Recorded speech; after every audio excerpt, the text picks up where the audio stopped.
আফ্রিকার এই দুটি দেশকে ভালো করে দেখুন। এরা দেখতে এত লম্বা আর চিকন কেন? যেন কেউ স্কেল দিয়ে জোর করে এদের টেনে লম্বা করেছে। হ্যাঁ, আমি কথা বলছি টোগো এবং বেনিন দেশকে নিয়ে। এদের এক পাশে ঘানা আর অন্য পাশে নাইজেরিয়া। কিন্তু অদ্ভুত বিষয় হলো, দেশ দুটি চওড়ায় মাত্র ৬০ থেকে ১২০ কিলোমিটার, অথচ লম্বায় প্রায় ৭০০ কিলোমিটার। এর আসল কারণ লুকিয়ে আছে ইউরোপীয়দের লোভে। ১৮৮৪ সালে জার্মানি দখল করে টোগো এবং ফ্রান্স দখল করে বেনিন।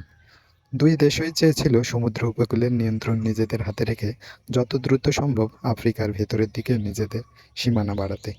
ডানে ও বামে ব্রিটিশ উপনিবেশ নাইজেরিয়া, ঘানা থাকায় চওড়া হওয়ার কোনো সুযোগ ছিল না।